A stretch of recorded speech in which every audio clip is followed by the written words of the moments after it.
Bonjour, bonjour à toute l'équipe de la matinale. Bienvenue à nos auditeurs, à nos internautes, d'où que vous soyez. J'espère que la nuit a été bonne pour vous, que la journée a bien commencé. Quel que soit votre environnement, vos conditions, c'est un privilège de poursuivre l'aventure dans le monde des vivants. Le tout bien sûr avec l'aide du Dieu de la vie. Durant cette session de la bonne nouvelle, je vous propose de poursuivre notre réflexion sur le monde digital en faisant de la veille. La notion de veille sous-entend que l'on reste vigilant, attentif à la recherche d'informations permettant d'anticiper sur les décisions à prendre et les actions à mener. Nous parlons bien souvent de veille économique, de veille juridique, de veille technologique. Aujourd'hui, la tendance est de concevoir la veille environnementale. Nous sommes bien familiarisés donc avec cette notion de veille. Durant la période cyclonique, nous avons appris à prendre les bonnes décisions selon la météo. Le Christ en parle en ces termes en Luc chapitre 12 à partir du verset 54 où il déclare « Quand vous voyez donc un nuage se lever à l'Occident, vous dites aussitôt « La pluie vient » et il arrive ainsi. Et quand vous voyez souffler donc le vent du midi, vous dites « Il fera chaud » et cela arrive. Chers amis de la chronique spirituelle, la bonne nouvelle. Je vous invite à appliquer les mêmes principes dans notre rapport avec le numérique. Lors de notre dernière session, nous avons évoqué notre utilisation donc, de tous ces supports digitaux sans y avoir pris du recul pour bien les exploiter et les dominer. Plus qu'hier et moins que demain, faisons de la veille numérique. Car sur la toile, dans le digital, dans le virtuel, la mise à jour de ce matin est obsolète cet après-midi. En préparant cette session, j'ai été interpellé par cette question. Quelle est la taille d'Internet dans le monde réel? Pour y répondre, MetaBull Studio a réalisé donc une projection en prenant comme unité de mesure les octets, si chacun d'eux mesurait donc 1 mm3. La représentation donc à l'échelle de l'espace est époustouflante. Ça nous laisse sans voix. Écoutez donc.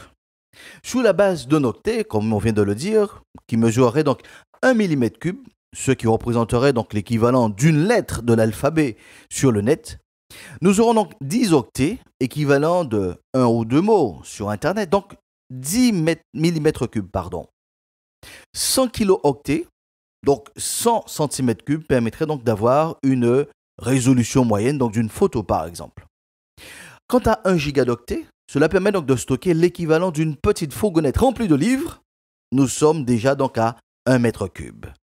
Que dirons-nous donc pour 1 téradoctet? C'est 1 décamètre cube. Quand on évalue 10 téradoctets, donc 10 décamètres cubes, cela devient impressionnant. Nous sommes maintenant à l'échelle d'un immeuble de 5 étages. En 2001, toutes les données sur Internet représentaient 1 kilomètre cube. Un bâtiment qui n'existe pas dans le monde réel. En 2020, c'est 1000 km3. Oui, c'est bien ça. C'est 1000 km3 de données qui étaient donc sur la toile, soit 1 zeta-octet. Alors, comprenez bien que nous marchons vers 1 million de kilomètres cubes de données. Cela s'appelle, et j'ai découvert donc le terme, un iota-octet. L'ampleur que prend donc le digital et le virtuel dans notre quotidien doit nous conduire à la réflexion, voire même à la remise en question. Les progrès technologiques rendent certainement d'innombrables services aux uns et aux autres.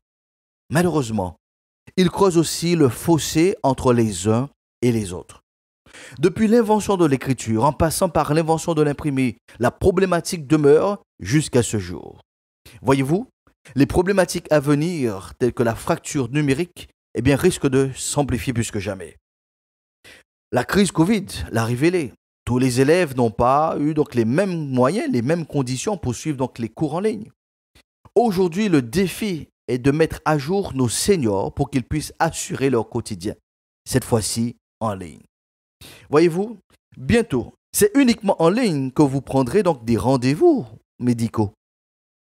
Je profite justement pour saluer et encourager tous ceux et celles qui œuvrent au quotidien pour réduire cette fracture numérique, ceux qui luttent contre l'illettrisme numérique. Notre veille numérique de ce jour nous permet donc de comprendre que la situation ne s'améliorera pas avec le passage au Web 3.0. Le Web 1.0 a permis donc la diffusion de l'information. Le Web 2.0 a développé l'interaction entre les internautes, dont notamment les réseaux sociaux. Le Web 3.0 repose sur la création et l'échange d'actifs numériques. Entendez par là un autre monde, un univers parallèle où nos activités du quotidien seront transférables dans le virtuel. C'est ce que Mark Zuckerberg appelle le métaverse ou le changement d'univers ou au-delà de notre univers actuel. Le point de départ donc du métaverse est la création de votre identité numérique. Nous avons connu les identifiants, les mots de passe, les numéros de dossier. Bientôt ce sera votre avatar.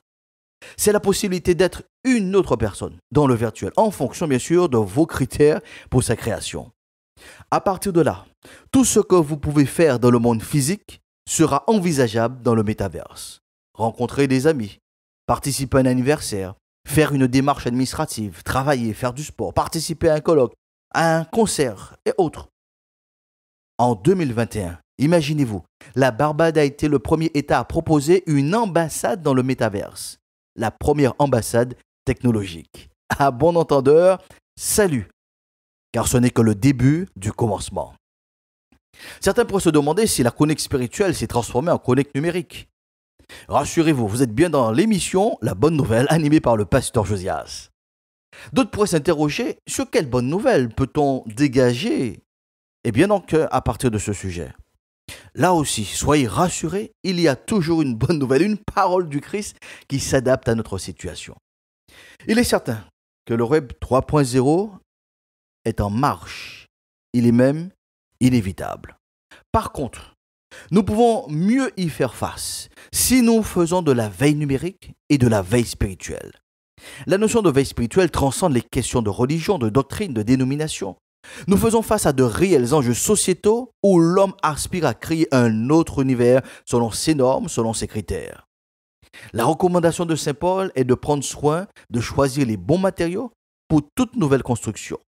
C'est ainsi qu'il déclare donc en 1 Corinthiens le chapitre 3, ce qui suit, que personne ne peut poser un autre fondement que celui qui a été posé, à savoir Christ. Or, si quelqu'un bâtit sur ce fondement avec de l'or, de l'argent, des pierres précieuses, du bois, du foin, du chaume, l'œuvre de chacun sera manifestée, car le jour le fera connaître, parce qu'elle se révélera donc dans le feu, et le feu éprouvera donc ce qu'est l'œuvre de chacun.